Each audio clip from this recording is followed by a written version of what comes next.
जय श्री राम। पिछली वीडियो में आप लोगों ने सुना था कि आखिर क्यों भगवान शंकर ने अपनी पत्नी के रूप में देवी सती का परित्याग कर दिया था। आज की वीडियो में आप सभी सुनेंगे कि आखिर क्यों माता सती ने अपने शरीर को योगाग्नि में भस्म कर लिया। चलिए सुनते हैं। जब भगवान शंकर अपनी पत्नी के रूप में देवी सती का परित्याग करके कैलाश पर्वत पर लौटे तो वह समाधि में लीन हो गए। आप लोग आश्चर्य मानेंगे कि भगवान शंकर 87,000 वर्षों तक समाधि में लीन रहे। ये मैं नहीं कह रही, ये पूज्यपाद गोस्वामी तुलसीदास जी रामचरितमानस में कह रहे हैं। पूज्यपाद गोस्वामी तुलसीदास जी लिख रहे हैं, बीते संबत सहज 87 तजी समाधि शंभु अविनाशी। इस प्रकार देवी सती भगवान शंकर के समाधि से वापस आने का इंतजार कैलाश पर्वत में कर रही हैं और मन ही मन माता सती सोच रही हैं, नित नव सोचु सती और भारा, कब जेहूं दुख सागर पारा।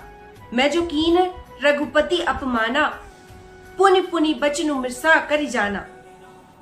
माता सती भगवान शंकर के समाधि से वापस आने का इंतजार कर रही हैं और मन ही मन सोच रही हैं कि आखिर क्यों मैंने अपने पति शंकर की बात नहीं मानी और इसके कारण मैंने भगवान राम का अपमान किया। इस दुख के कारण माता सती का एक एक क्षण एक एक युग के समान बीत रहा था। यहाँ माता सती कहती हैं, सो फल मोहि विधाता दीन्हा, जो कछु उचित रहा सोई कीन्हा। कहीं न जाए कछु हृदय गिलानी, मन महु राम ही सुमिर सयानी। खैर जो उचित था भगवान ने मेरे साथ वही किया। इस प्रकार भगवान राम का स्मरण करते हुए माता सती कहती हैं, तौ मैं विनय करऊं कर जोरी, छूटत बेगी देहि यह मोरी। माता सती भगवान राम से हाथ जोड़कर विनती करती हैं कि प्रभु मेरी यह देह जल्दी ही छूट जाए। ऐसे ही धीरे धीरे समय बीतता गया और जब भगवान शंकर समाधि से वापस आए तो भगवान शंकर ने राम नाम का स्मरण किया। यहाँ रामचरितमानस में पूज्यपाद गोस्वामी तुलसीदास जी लिख रहे हैं, राम नाम शिव सुमरन लागे, जाने सती जगतपति जागे। जाय शंभु पद बंदन कीन्हा, सन्मुख शंकर आसन दीन्हा। भगवान शंकर राम नाम का स्मरण करते हुए अपनी समाधि से वापस आए तो माता सती ने जैसे ही भगवान शंकर के मुख से राम नाम सुना वो समझ गई भगवान शंकर समाधि से वापस आ गए हैं। इस प्रकार माता सती दौड़कर भगवान शंकर के पास गईं तो भगवान शंकर ने देवी सती को अपने सम्मुख आसन दिया। यहाँ पूज्यपाद गोस्वामी तुलसीदास जी लिख रहे हैं कि सन्मुख शंकर आसन दीन्हा, अर्थात भगवान शंकर ने देवी सती को अपने वाम अंग में नहीं बिठाला बल्कि अपने सम्मुख बिठाला। क्यों? क्योंकि देवी सती 87,000 वर्षों पूर्व ही भगवान शंकर के बाएं तरफ बैठने का अधिकार खो चुकी थी। जब भगवान शंकर 87,000 वर्षों के बाद समाधि से वापस आए तो उन्होंने देखा कि देवी सती काफी दुखी हैं। उन्होंने देवी सती के दुख को कम करने के लिए भगवान राम की कथा देवी सती को सुनाई और जैसे ही भगवान शंकर देवी सती को भगवान राम की कथा सुना रहे हैं वैसे ही ब्रह्मा जी ने देवी सती के पिता दक्ष प्रजापति को एक बहुत बड़ा पद दे दिया। उन्हें समस्त प्रजापतियों का नायक घोषित कर दिया। यहाँ जैसे ही दक्ष प्रजापति प्रजापतियों के नायक बने वैसे ही दक्ष प्रजापति को घमंड हो गया। यहाँ पूज्यपाद गोस्वामी तुलसीदास जी लिखते हैं, बड़ अधिकार दक्ष जब पावा, अति अभिमान हृदय तब आवा। दक्ष प्रजापति भी बड़े अद्भुत हैं। वो भगवान शंकर को अर्थात अपने दामाद को अपना शत्रु मानते हैं। दक्ष प्रजापति ने भगवान शंकर का अपमान करने के लिए एक यज्ञ का आयोजन किया। यहाँ पूज्यपाद गोस्वामी तुलसीदास जी लिख रहे हैं, किन्नर नाग सिद्ध गंधर्वा, बदुन समेत चले सुर सरवा, विष्णु बिरंच महेशु बिहाई, चले सकल सुर जान बनाई। यज्ञ में दक्ष प्रजापति ने ब्रह्मा, विष्णु, महेश इन तीनों को छोड़कर समस्त गंधर्व, नाग, समस्त देवी देवताओं को आमंत्रित किया। और हमारे देवी देवता भी बड़े अद्भुत हैं। जब वो यज्ञ में शामिल होने के लिए दक्ष प्रजापति के घर जा रहे थे, तब वायु मार्ग से वो कैलाश पर्वत के ऊपर से ही जा रहे थे, ताकि वो भगवान शंकर को दिखा सकें कि देखिए, आपके ससुर ने आपको आमंत्रित नहीं किया है और हम आपके ससुराल यज्ञ में शामिल होने के लिए जा रहे हैं। यहाँ पूज्यपाद गोस्वामी तुलसीदास जी लिख रहे हैं, सती बिलोक व्योम विमाना, जात चले सुंदर विधि नाना। पूछ्यो तब शिव कहो बखानी, पिता यज्ञ सुनी कछु हरसानी।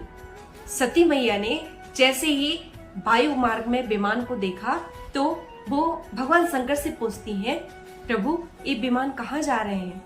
तब भगवान शंकर ने संपूर्ण बात सती को बताई। इसके पश्चात सती जैसे ही सुनती हैं कि उनके पिता दक्ष के यहाँ यज्ञ का आयोजन है, तो वो काफी खुश होती हैं और भगवान शंकर से पूछती हैं, प्रभु आपकी इच्छा हो तो क्या मैं अपने मायके अपने पिता के घर जा सकती हूँ? यहाँ पूज्यपाद गोस्वामी तुलसीदास जी लिखते हैं, पिता भवन उत्सव परम, जो प्रभु आयसु होई, तो मैं जाऊं कृपा यतन, सादर देखन सोई। अब भगवान शंकर ने देवी सती की बात सुनकर कहा, देवी आपने बात तो काफी उचित कही है कि आपको वहाँ यज्ञ में जाना चाहिए, लेकिन आपका यज्ञ में जाना उचित नहीं होगा, क्योंकि दक्ष सकल निसुता बुलाई, हमरे बैर तुम्हों बिसराई। भगवान शंकर देवी सती से कहते हैं, देवी आपके पिता दक्ष प्रजापति ने अपनी समस्त कन्याओं को बुलाया है, लेकिन मुझसे बैर होने के कारण उन्होंने आपको आमंत्रित नहीं किया है। शंकर जी माता सती को समझाते हैं, जो बिनु बोले जाऊ भवानी, रही न सील सनेहु न कानी। कह प्रभु जाऊ जो बिना ही बुलाए, नहीं भली बात हमारे भाई। यदि बिना बुलाए तुम अपने मायके जाती हो तो ना तो तुम्हारा मान रहेगा और ना ही मर्यादा रहेगी, और मेरे हिसाब से बिना बुलाए तुम्हें अपने मायके नहीं जाना चाहिए, ये उचित नहीं होगा। शंकर जी के लाख समझाने के बाद भी देवी सती नहीं मानी, तो भगवान शंकर ने अपने गणों के साथ देवी सती को उनके मायके दक्ष प्रजापति के घर भिजवा दिए। यहाँ पूज्यपाद गोस्वामी तुलसीदास जी लिख रहे हैं, पिता भवन जब गई भवानी, दक्ष त्रास काहू न सनमानी। सादर भले ही मिली एक माता, भगिनी मिली बहुत मुस्कुराता। जब देवी सती अपने पिता दक्ष के घर पहुंचती हैं, तो दक्ष प्रजापति के डर के कारण किसी ने उनकी आवभगत नहीं की। केवल देवी सती की माता उनके पास गई और उनकी आवभगत की। यहाँ तक कि सती जी की 16 बहनें हैं, उन्होंने भी सती जी को उनका मजाक उड़ाने की दृष्टि से उनको देखा। फिर सती जाई देखो तब जागा, कतो न दीख शंभु कर भागा। फिर भी देवी सती ने कोई ध्यान नहीं दिया कि उनकी कोई आवभगत नहीं कर रहा है। आगे जब वो यज्ञ भूमि में गई तो उन्होंने देखा कि यज्ञ भूमि में, यज्ञ मंडप में समस्त देवी देवताओं का स्थान दिया गया है। उनके पति शंकर का यज्ञ भूमि में कोई भी आसन नहीं दिया गया था। तब देवी सती, तब चित चढ़ो जो शंकर कहयु, प्रभु अपमानु समझ और दयु। पाछल दुख ना हृदय अस व्यापा, जस यह भयउ महापरितापा। तब सती जी को भगवान शंकर की बात याद आई कि आखिर क्यों बिना बुलाए वह मायके आने से मना कर रहे थे। यहाँ देवी सती को उतना दुख हुआ जितना दुख उनको शंकर जी के पत्नी के रूप में त्यागे जाने पर नहीं हुआ। उन्हें इस बात का दुख था कि उनके मायके में उनके पति शंकर का काफी अपमान हुआ है। सिर्फ अपमान न जाई सही, हृदय न होई प्रबोध। सकल सबई हटी हट की तब, बोली वचन सक्रोध।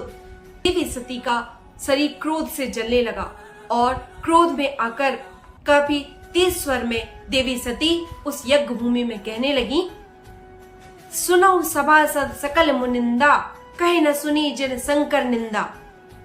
सो फल तुरत लहब सब काहू, भली भांति पछताव पिताहू। देवी सती ने तेज स्वर में कहा, हे मुनिवरों, इस सभा में बैठे हुए देवी देवताओं, जिन्होंने भी इस सभा में बैठकर मेरे पति शंकर की निंदा की है, या जिन्होंने भी मेरे पति की शंकर की निंदा सुनी है, उन समस्त लोगों को दंड मिलेगा, क्योंकि भगवान शंकर केवल मेरे पति नहीं है, इस संपूर्ण जगत के पिता हैं। मर्यादा कहती है कि जिस सभा में संत की, शंभु की, हरि की निंदा होती है, यदि सामर्थ्य है तो उस सभा में निंदा करने वाले व्यक्ति की जीवा काट दो, और यदि सामर्थ्य नहीं है तो चुपचाप से कान बंद करके उस सभा से वापस आ जाओ।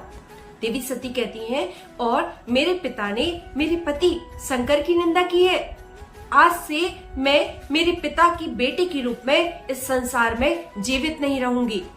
ऐसा कहकर देवी सती ने अपने आप को यज्ञ भूमि में भस्म कर डाला और संपूर्ण यज्ञ भूमि में हाहाकार मच गया। यहाँ पूज्यपाद गोस्वामी तुलसीदास जी लिख रहे हैं, तब सती मरण सुनी शंभुगन, लगे करण मखीस, यज्ञ विध्वंस बिलोक भृगु, रक्षा कीन मुनीस। सती जी का मरण देखकर शंकर जी के गण यज्ञ भूमि में विध्वंस मचाने लगे, और जब भगवान शंकर को संपूर्ण वृतांत के बारे में जानकारी प्राप्त हुई, समाचार सब शंकर पाए, वीर भद्र करि कोप पठाए, यज्ञ विध्वंस जाए तिन कीन्हा, सकल स्वरण विधिवत फलु दीन्हा। भगवान शंकर ने अपने सिर से एक केस को जमीन में फेंका तो उससे वीरभद्र का जन्म हुआ। भगवान शंकर ने वीरभद्र से कहा, जाओ यज्ञ भूमि में विध्वंस कर डालो। जब वीरभद्र यज्ञ भूमि में पहुंचे तो उन्होंने संपूर्ण यज्ञ भूमि का विध्वंस कर दिया और दक्ष प्रजापति का सिर धड़ से अलग कर दिया और सिर को यज्ञ भूमि में स्वाहा कर दिया। इस प्रकार देवी सती ने अपने शरीर को योगाग्नि में भस्म कर लिया। लेकिन खास बात ये थी कि जब देवी सती अपने शरीर का त्याग योगाग्नि में कर रही थी, तब उन्होंने भगवान हरि से एक वचन मांगा था। यहाँ पूज्यपाद गोस्वामी तुलसीदास जी लिख रहे हैं, सती मरत हरिसन बरु मागा, जन्म जन्म शिव पद अनुरागा, ते कारण हिमगिरी ग्रह जाई, जन्मी पार्वती तनु पाई। अर्थात जब माता सती अपना शरीर योगाग्नि में भस्म कर रही थी, इसके पूर्व उन्होंने भगवान हरि से एक वचन मांगा था। उन्होंने कहा था, प्रभु मेरा अनुराग हमेशा भगवान शंकर के चरणों में बना रहे। इसी वचन के कारण माता सती ने राजा हिमाचल के घर में पार्वती जी के रूप में जन्म लिया। क्या आप लोगों को समझ में आया कि भगवान शंकर और देवी सती एक युग में पति पत्नी के रूप में रहे और माता पार्वती और भगवान शिव एक अलग युग में पति पत्नी के रूप में रहे। चलिए, जय श्री राम।